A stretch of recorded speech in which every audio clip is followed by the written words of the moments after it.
The divorce hearing should have been the happiest day of Vanessa's life. She had spent weeks preparing for it, choosing the right outfit, rehearsing the right expressions, briefing the right lawyers. She had imagined this morning 100 times. And in every version of it, she walked away with everything. The house, the accounts, the reputation, the last word. So when she stepped out of her polished black luxury SUV in front of the county courthouse and spotted her ex-husband pulling into the far end of the parking lot in a rust-streaked, dented pickup truck with a cracked side mirror and a bumper held together by time and pure stubbornness, she did not even try to hide her reaction. She laughed. She laughed loud enough for her attorney, Margaret Hollins, to turn and look. She laughed loud enough for her two closest friends, standing nearby, both dressed as though they had arrived for a charity gala, rather than a legal proceeding to exchange, knowing smiles and nod along with the satisfaction of people who had been predicting this outcome for years.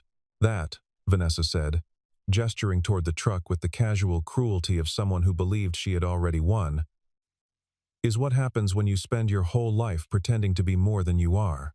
Ethan parked the truck carefully, as he always did, along the edge of a space far from the other vehicles.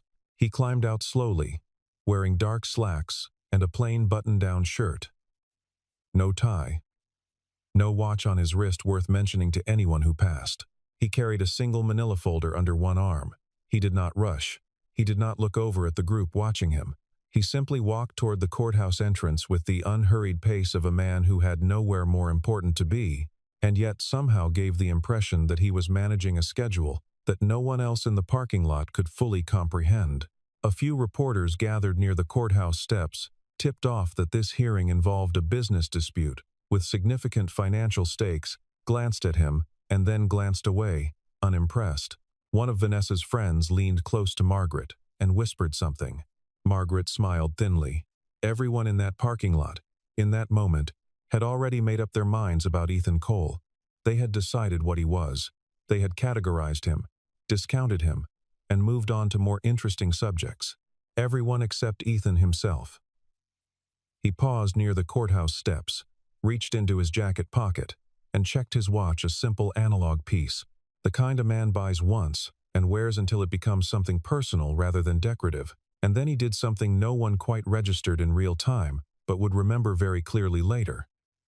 He smiled, not at anyone, not in the direction of Vanessa or her entourage. He smiled the way a person smiles when they are the only one in the room who knows the punchline. And they have decided, in the name of patience and dignity, to wait for everyone else to catch up. Then he tucked the folder under his arm again and walked inside.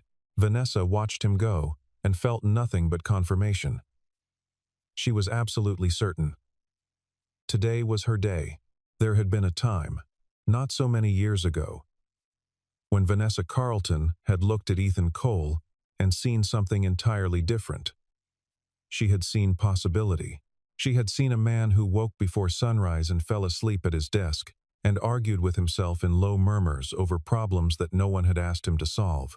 She had found that quality electric in the beginning, the relentlessness of him, the way he approached every obstacle as though it were a personal insult that deserved a systematic and permanent response.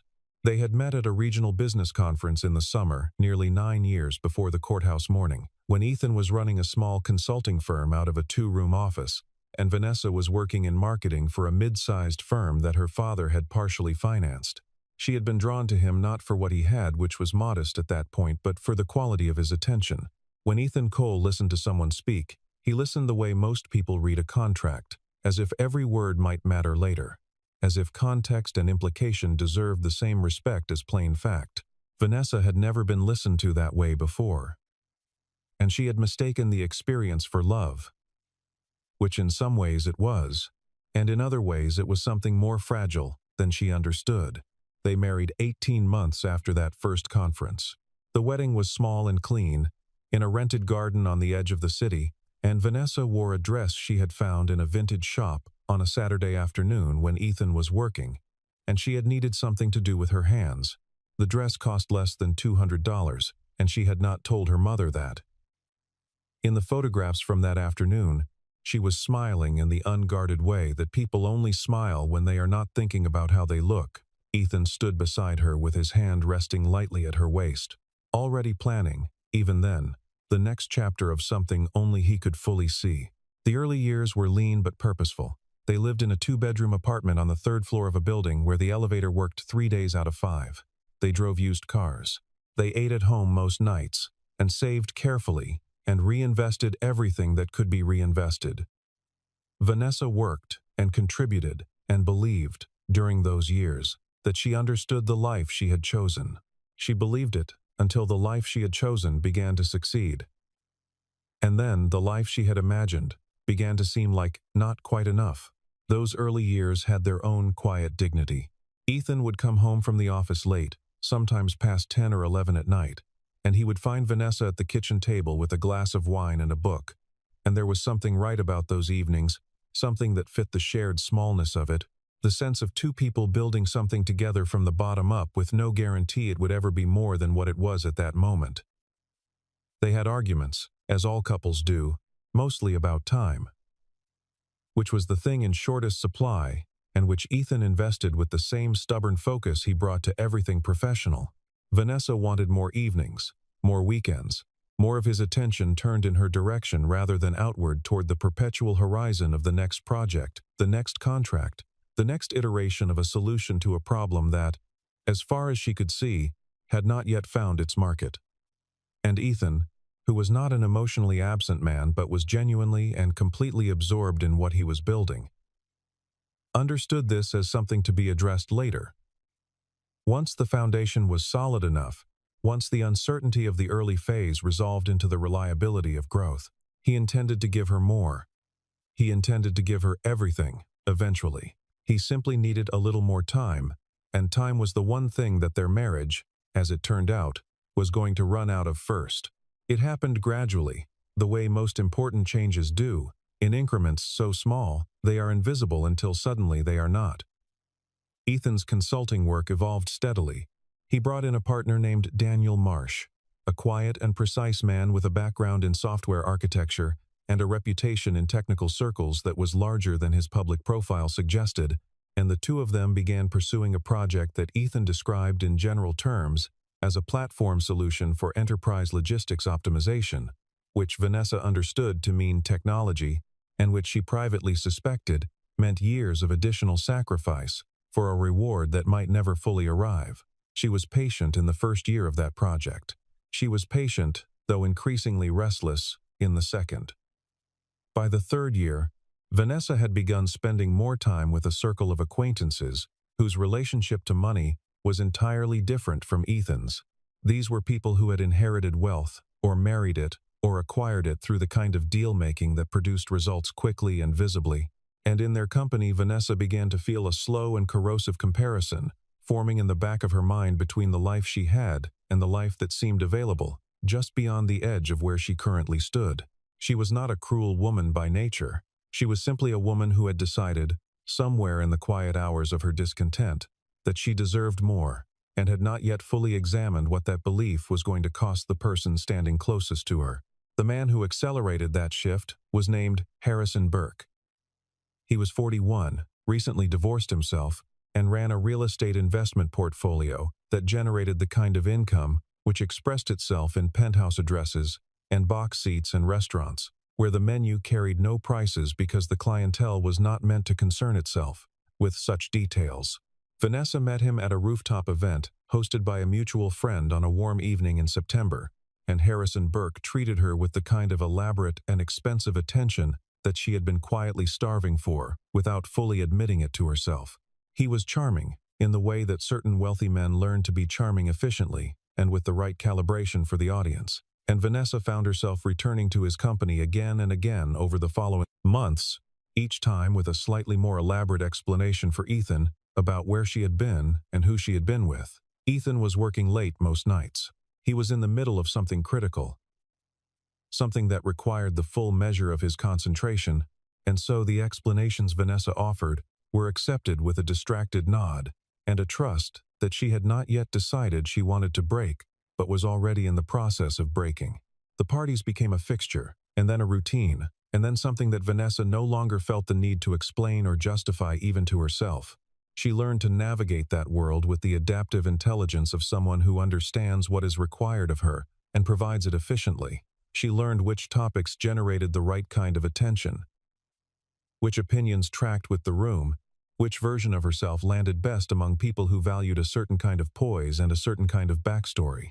She was good at it, better than she had expected to be, and that competence gave her a kind of confidence that she slowly began to contrast against the life she returned to at the end of those evenings, the leased office space, the deferred decisions, the man at the kitchen table with his laptop, and his unshakable conviction that the thing he was building was worth the time it was taking.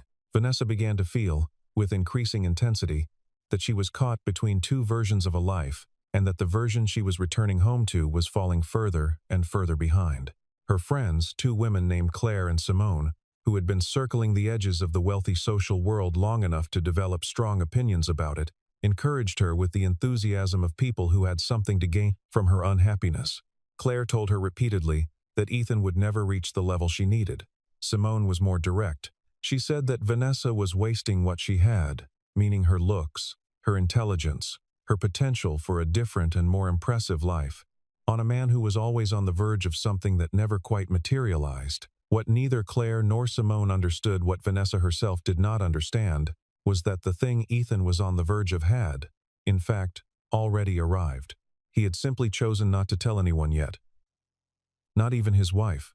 The morning Vanessa filed the petition, she stood in the bathroom of their home for a long time and looked at the reflection of a woman who had made a decision and knew there was no clean way back from it.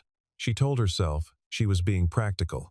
She told herself she was simply recognizing a reality that had existed for some time and acting on it before it acted on her. She told herself that the numbers on that laptop screen represented a truth about Ethan she deserved to share, given everything she had contributed. Every year she had waited, every quiet evening she had spent in an apartment that was never quite enough for the life she had imagined, when she said yes in that rented garden 7 years before. What she did not tell herself, what she would spend a long time unable to admit, was that the timing was not about fairness. The timing was about fear. The fear that if she waited until the transaction became public, she would be in a far weaker position. The fear that the man she had been underestimating for years had, in fact, been building something she did not fully understand and had not been permitted to fully see. The discovery Vanessa made came not through any grand confrontation but through a left-open laptop on a Tuesday evening in March. She had not been looking for anything. She had been reaching for a phone charger, but the screen was open to an email exchange between Ethan and Daniel Marsh, and a name in the subject line caught her eye. The name was a firm she had heard mentioned in financial circles, a major venture capital organization that did not typically engage with companies operating out of leased office space in secondary markets. The email discussed terms.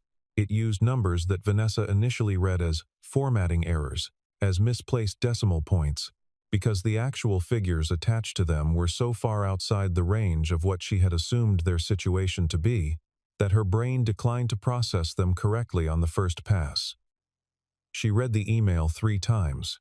Then she closed the laptop and stood in the kitchen for a long time without moving. The room perfectly quiet around her. Only the sound of the refrigerator and something distant in the street outside, and the entire architecture of the story she had been telling herself about their marriage, rearranging itself in a way she could not yet fully measure. She did not ask Ethan about it that night. She did not ask him the next night either. What she did instead was contact Margaret Hollins. She had been referred to Margaret by Simone 6 weeks earlier, in what had been framed as a casual, just-in-case kind of consultation, the sort of thing sensible women arranged as a precaution without it meaning anything definitive. Now Vanessa called Margaret back with a different kind of urgency. She needed to move quickly, Margaret told her, before any major financial events became part of the public record, and therefore significantly harder to claim through the standard mechanisms of equitable distribution. Vanessa did not fully understand all of the legal implications, but she understood speed. She filed the divorce petition on a Thursday morning without telling Ethan it was coming. She had the papers served to him at his office, through a courier who appeared between 2 scheduled meetings and handed him an envelope with the tone of someone delivering ordinary correspondence. Ethan accepted the envelope, read the contents, and thanked the courier. He then walked back to his desk, made 3 phone calls in close succession, and returned to work. What the people who watched the public phase of this divorce never saw was the private phase of it, the period between the serving of papers and the courthouse mourning, which Ethan navigated with a self-possession that would have surprised people who believed they understood who he was. He told his daughter that he and her mother were going to live in separate houses for a while, sitting across from her at the kitchen table, with the straightforward gentleness of a parent who has decided that children are owed the truth in language they can hold. Lily had asked if it was because of something she did. Ethan had told her no, with an immediacy and certainty that he hoped she felt land fully, that it was never about her, that some things between adults were simply complicated in ways that had nothing to do with the people who were loved most. Lily had thought about this and then asked if she could have cereal for dinner. He had said yes. They had eaten cereal together in the kitchen of the house, where she would eventually not live anymore, and she had told him about a bird she had seen on the school playground that was, in her assessment, definitely some kind of rare species, and he had agreed that it very possibly was, and the evening had been as ordinary and as essential as any evening he could remember. What happened in the days that followed was described by people who witnessed pieces of it as a campaign of managed narrative. Vanessa told her version of the marriage to everyone who would listen, and several people who would have preferred not to. She described financial irresponsibility. She described neglect. She described a husband who had failed to provide adequately, which required some creative editing of the actual circumstances of their life together, but which she delivered with enough conviction and emotional texture that it landed as credible to those who did not know the full picture. Ethan did not defend himself publicly. He did not issue any corrections. He continued driving the old truck, wearing the plain clothes, keeping the same unbroken schedule, and meeting with the same lawyers, a firm so quiet and so specifically excellent that they did not advertise, and their clients did not discuss them unless asked directly. Vanessa had dismissed his legal representation as underpowered. She had been told by Margaret that the other side was not well resourced, and that the proceedings would be straightforward. Vanessa had believed this because she wanted to believe it, and because she had not yet learned that the absence of visible power is not the same thing as the absence of power. The morning of the hearing, the courtroom of Judge Patricia Okafor was fuller than a standard divorce proceeding warranted. Word had spread in the narrow channels through which legal community gossip travels that there was something unusual about this case, though no one could have stated precisely what it was. Margaret Hollins arrived with a full team of 4 attorneys and a rolling cart of organized binders representing months of methodical preparation. Ethan arrived with 2 attorneys, one of whom was a woman named Beverly Crane, who had the compact, deliberate manner of someone who had spent decades saying the exact number of words required and not one more, and who had developed, over the course of a long career, a specific and well-earned reputation for walking into rooms that other people believed to be settled and leaving them significantly unsettled. Vanessa sat on her side of the aisle, with Claire and Simone behind her, and the confidence of a person who has already written the ending and is now simply waiting for the room to catch up. Ethan sat across from her with his folder and his quiet. He looked at nothing in particular. He answered preliminary questions without elaboration. He waited. Margaret Hollins opened with precision and momentum. She established the marriage timeline. She characterized Ethan's financial contributions as inconsistent and opaque. She submitted documentation intended to paint a picture of a woman who had subsidized a partnership that never fully reciprocated, and she did all of this with the practiced fluency of an attorney who had won this type of proceeding many times before and expected to win it again today.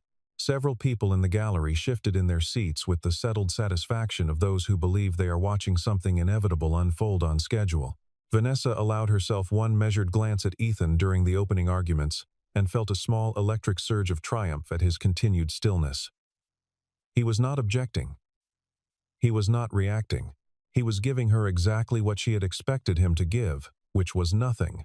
She interpreted the nothing as defeat. She had not yet understood that what she was watching was patience, the deliberate and practiced patience of a man who had built everything he owned by knowing precisely when to wait and precisely when to move, and who had made, in this case, a very clear decision about which of those two things the present moment required. Margaret made a point of mentioning the vehicle. It was not strictly relevant to the financial arguments she was constructing, but she understood the value of a vivid image in a room where impressions mattered. She described the truck Ethan had arrived in as representative of his general approach to financial management: careless, outdated, insufficiently attentive to the signals that such choices sent to the world. She suggested, with the delicate insinuation that skilled attorneys deploy when they want an idea in the room without being directly accountable for putting it there, that a man who drove a vehicle in that condition to his own divorce hearing was perhaps not a man who took seriously the weight of his financial obligations. The gallery murmured with the brief, gratified sound of an audience that has been given what it came expecting. Vanessa looked at Ethan, and for one unguarded moment, allowed herself to feel the full measure of contempt that she had been carefully managing for the past several months. Ethan did not look back at her. He was checking his watch again. He was looking at it with the particular focused attention of someone awaiting a scheduled event, and when he looked up again, there was that expression, the punchline smile, the patient certainty of a man who has set something in motion and is simply waiting for everyone else to feel it arrive. The sound came first. A deep and controlled mechanical presence in the sky. The kind produced by aircraft engines operating at approach power, not dramatic, not the kind of thing that shakes windows, but in the controlled silence of a courtroom proceeding loud enough to interrupt the current of Margaret's argument and rotate every head in the room toward the windows. Judge Okafor set down her pen. A bailiff moved toward the window at the side of the room and looked out with the uncertain expression of someone who does not know what they are looking for, but is reasonably sure they will know it when they see it. The sound deepened slightly, and then leveled, and then acquired the particular quality of descent, of approach, of arrival. Outside, visible through the upper portion of the courthouse window, if you tilted your head at the correct angle, a sleek private aircraft with clean white livery had turned onto its final approach to the executive airfield, located less than half a mile from the courthouse grounds. The plane was close enough to see clearly. Its engines were quiet for their class, the way expensive things often are, their power expressed not in noise but in performance. "What is that?" one of Vanessa's friends said from the gallery, in a whisper that was not quite quiet enough. No one answered.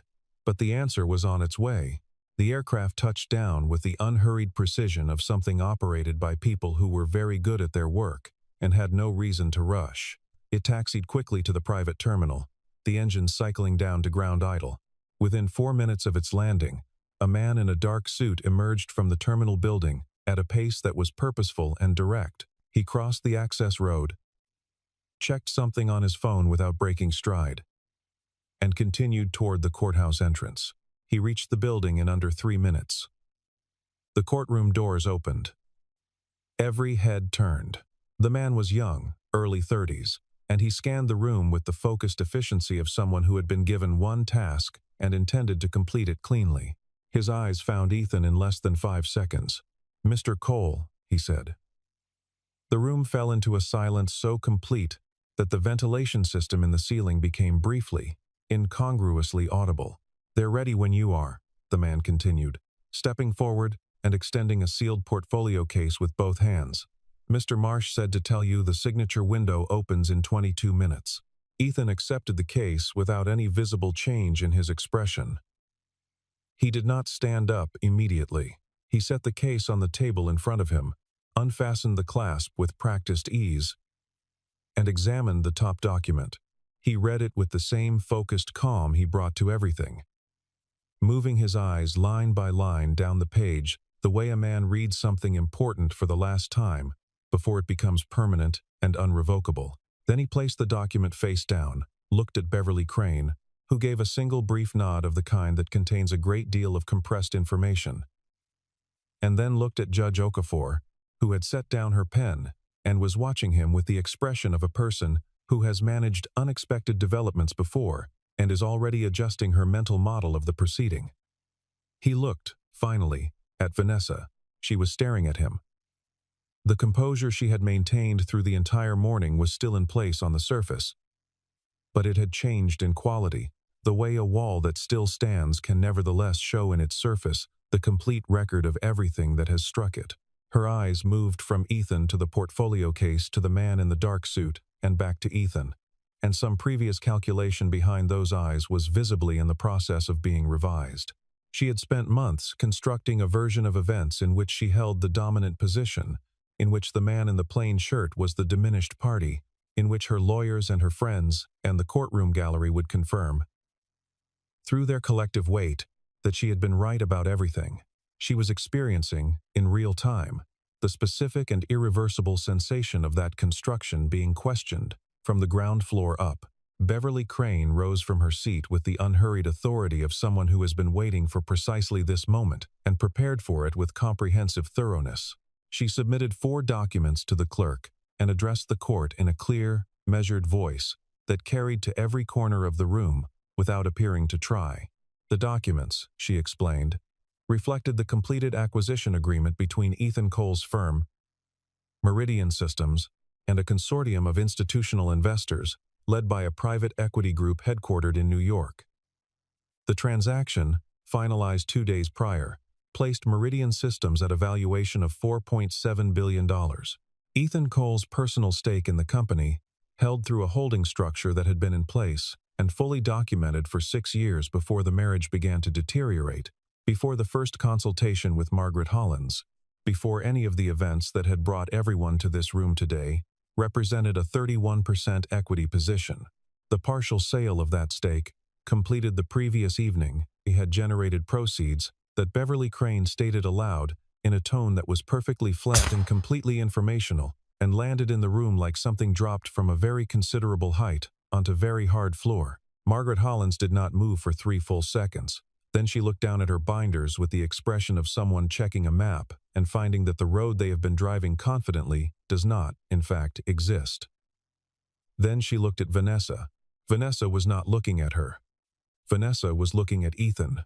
She was looking at the man in the plain button-down shirt and the simple watch and the rust-streaked truck in the parking lot outside, and she was recalculating everything, the entire architecture of her understanding of who he was and what their marriage had been, and what she was sitting in this courtroom about to receive, and the recalculation was not going in any direction that favored the position she had arrived here, intending to defend.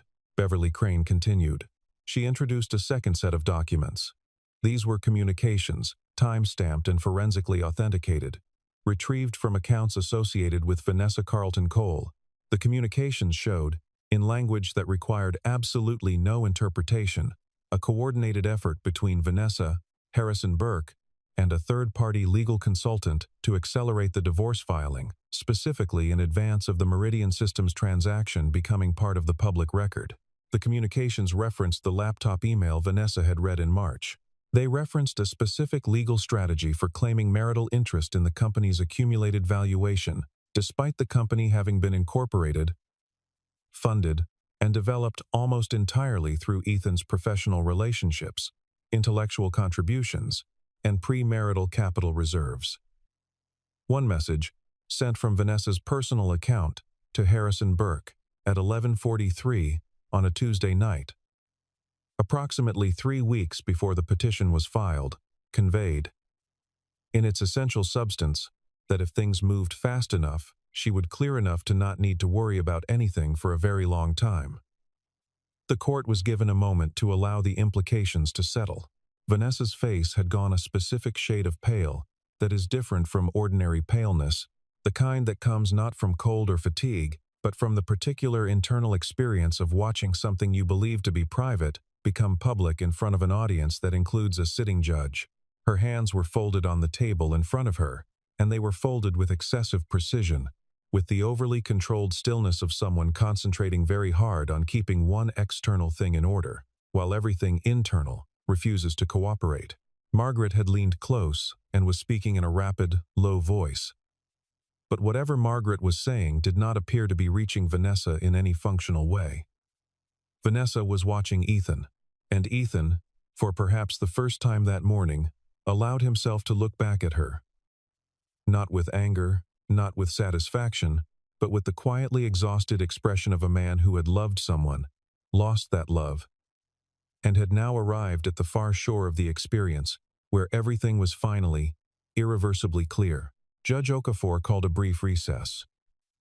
During the recess, the reporter in the back row sent 3 messages and made 2 phone calls and opened a new file. Claire and Simone left the courtroom together without speaking to anyone, their heels rapid and purposeful on the marble floor. Margaret Hollins conferred with Vanessa in a corner of the hallway in a conversation involving the gestures that attorneys make when the landscape of a case has shifted entirely and the available options have narrowed to considerably fewer than the client was promised. Vanessa stood with her arms crossed and her eyes somewhere in the middle distance, with the unfocused quality of a person doing rapid and deeply uncomfortable internal accounting. She had come to this courthouse expecting to leave with the largest possible share of something she had decided she deserved. She had not expected the thing itself to be this large. She had not expected the truth about it to be told in this way, in this room, in front of these particular people on this particular morning. She had not expected the man she had spent months characterizing as a failure to own the aircraft that was presently sitting on a nearby airfield waiting for him. When court resumed, Ethan was given the floor at Beverly Crane's invitation and Judge Okafor's permission. He stood without ceremony, without any visible modification of his manner to suit the drama of what had already occurred. And he spoke the way he had always spoken to people he wanted to actually reach directly, without decoration, without performance.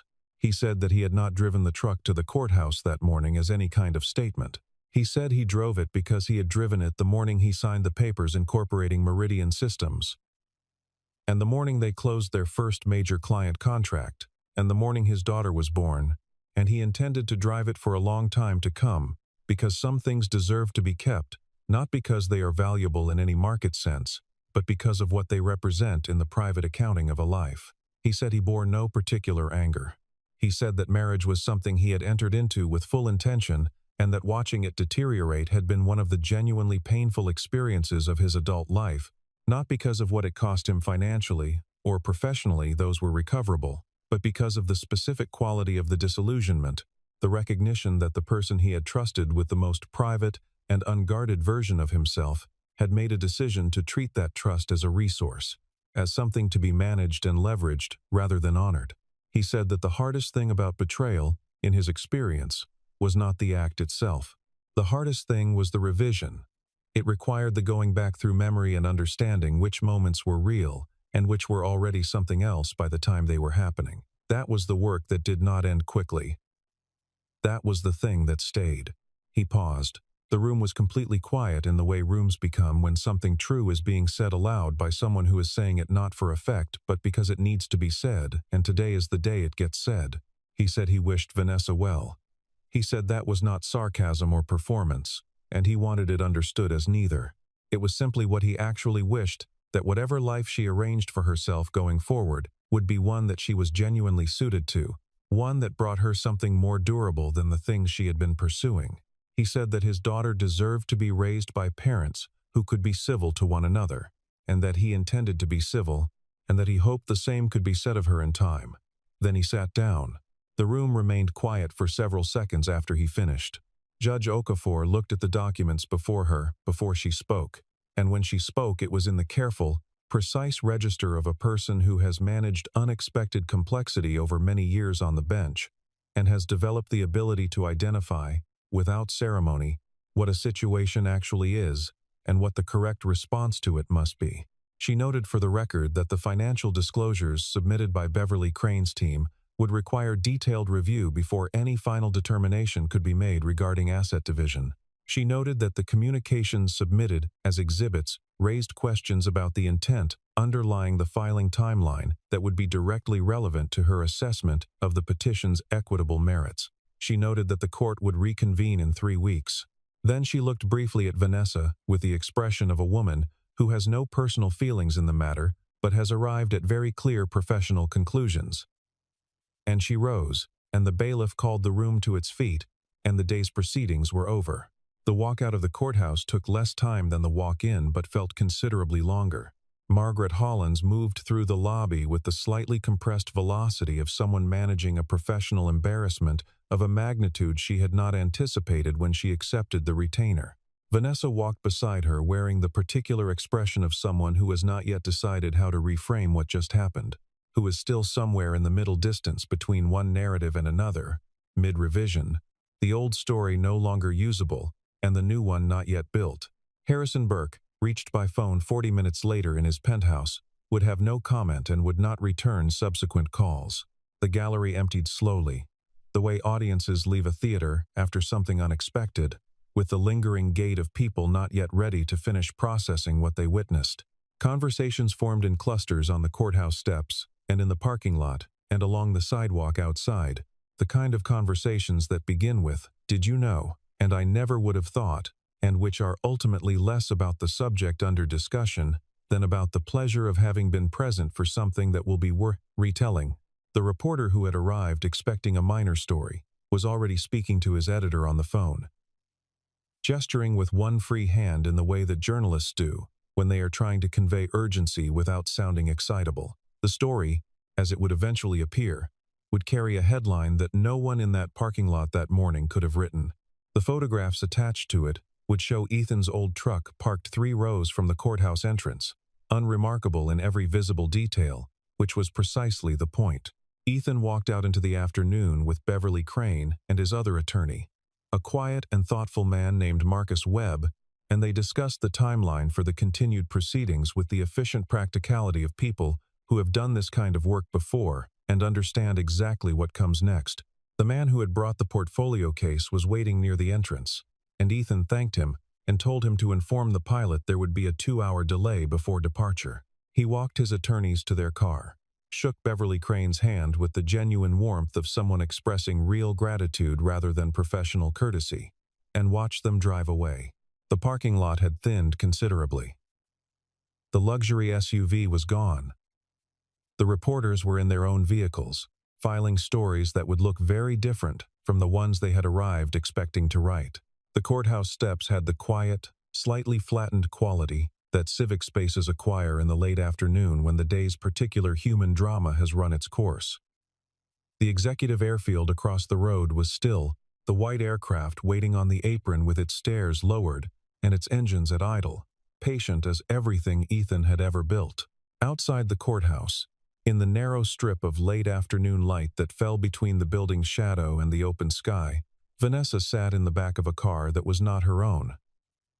Margaret's assistant had arranged it, because Vanessa could not bring herself to sit in the luxury SUV and be driven back through the city as though nothing had changed. She sat with her phone face down in her lap and looked out the window at the streets passing by and said nothing for a long time. She thought about the years. She thought about the morning she had read that email on the laptop, the way the numbers had refused to resolve correctly the first 2 times she read them, the way her brain had resisted what her eyes were telling it. She had convinced herself in the days that followed that speed was the answer, that moving first was the move, that she was the one with the information advantage and the opportunity and the will to act on it. She had not considered the possibility that the man who had never once in their entire marriage moved carelessly had arranged things with the same deliberate care he brought to everything, including this. She thought about the truck. She thought about how she had laughed, standing in that parking lot in the morning light, with Claire and Simone and the warm certainty of a day she believed she owned. She thought about what Ethan had said in the courtroom, that he drove it because of what it represented, because some things deserve to be kept for reasons that have nothing to do with market value. She had spent years measuring worth in the wrong units. She had spent years looking at a man who was building something extraordinary and seeing only the gap between where he was and where she wanted him to be, and she had made, from that misreading, the most consequential decision of her life. The car moved through the city. Vanessa looked out the window. She had nowhere urgent to be. He stood in the parking lot and looked at the airfield. He looked at the aircraft. He looked at the 2 vehicles parked within 20 feet of him, the company car that Marcus Webb had arranged, clean and black and expensively practical, and the old pickup truck, dented and honest, and carrying on its scratched surface the complete record of a journey from a 2-room office and a borrowed chair and a name no one recognized to a courtroom where a federal judge had just reserved a block of her future calendar to handle the full legal consequences of his.io. Success. He opened the truck door. He got in. He sat for a moment with both hands resting on the wheel. Engine still off, the cab quiet around him, and the afternoon light coming in flat and gold through the windshield. He thought about his daughter, Lily. He thought about the specific weight of her the first time they placed her in his arms. A weight unlike anything he had ever lifted before or since. Not because of mass, but because of meaning. He was going to drive to school pickup in less than 3 hours. He was going to pull into the pickup lane in this truck, the way he always did, and Lily was going to climb into the passenger seat and immediately ask whether he had remembered to bring the snack she had requested yesterday and reminded him about twice that morning. He had remembered. She would eat her crackers and tell him about her day in the overlapping, non-chronological, completely and overwhelmingly real way that 7-year-olds narrate their lives, and he was going to listen to every word. That was the fixed point. That was the thing that everything else existed to protect and make possible. The valuation, the jet, the courtroom, the cameras that had been pointed in his direction from the edge of the parking lot, all of it was important, and he would manage it carefully, as he managed everything. But it was not the point. It had never been the point. What Ethan had never done through the months of the filing, the negative characterizations, the public narrative Vanessa had constructed with such careful energy, was give the appearance of a man who was bothered. His employees noticed it. His attorneys had noted it. Daniel Marsh, who had known him for 11 years and could read his moods with the accuracy of long professional intimacy, had mentioned it once in passing, saying that Ethan's ability to compartmentalize was either a great strength or a sign of something complicated he wasn't ready to discuss. Ethan had smiled at that and said it was neither. That he had simply decided early on in the process that reacting to noise was a form of giving it power, and that the things that deserved his energy were the things he was building toward rather than the things being said about where he had been. This was true. And it was also only part of the truth.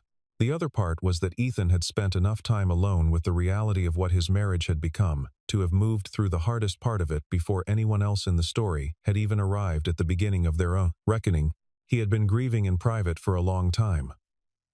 The courthouse morning was not the beginning of anything difficult for him. It was, in its way, the end.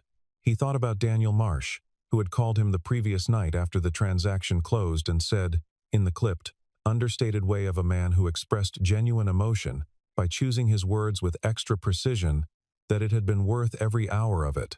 Ethan had agreed and meant it, and then told Marsh he needed to go because his daughter had a bedtime story request that was apparently non-negotiable.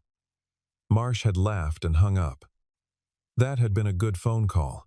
There had been many good phone calls lately, from investors and board members and old colleagues who had watched from a distance and were now calling with the enthusiastic warmth of people who believed they had always understood what he was capable of, whether they had or not. Ethan had taken each call with the same gracious patience. He understood that success recalibrates memory in interesting ways. He did not hold it against anyone. He simply noted it and moved forward.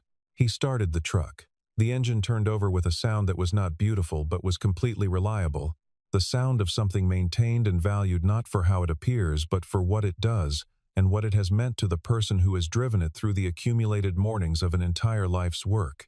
He pulled out of the space and turned toward the exit and passed, in doing so, within 20 feet of the exact spot where Vanessa had laughed that morning.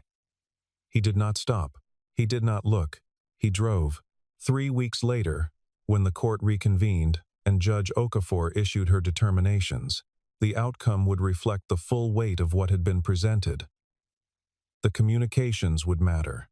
The structure of meridian systems would matter. The timeline of the filing would matter in precisely the way Beverly Crane had argued it should. Vanessa would receive a settlement that was fair by any objective measure, certainly more than the original plan had imagined possible before the true scale of Ethan's stake became known, but far less than she had set out to claim and arrived at through a process that had exposed, in a courthouse gallery, exactly what the plan had been. She would move to a different part of the city in the following months and would decline, for a long time, any invitations that placed her in rooms where the story might be known. Harrison Burke would not return her calls. Claire and Simone would remain friendly in the distant, infrequent way of people who witness something they would rather not be closely associated with. Life would continue, as it always does, with the ordinary difficulty of starting over. The aircraft on the airfield had begun its taxi to the active runway. It lifted off cleanly, climbing south into the late afternoon, with the effortless authority of something designed to go very high and stay there. From the road, it was briefly audible, and then it was not, leaving behind only the sky it had passed through, which looked exactly as it always had, wide and indifferent, and unchanged by anything that had happened beneath it today or on any other day. Ethan merged into the afternoon traffic, the old truck moving at the pace of everything around it, unremarkable and ordinary to anyone watching from outside, and carrying, as it always had, considerably more than it appeared to. The day she laughed at the old truck was the day she learned that wealth and worth are never the same thing.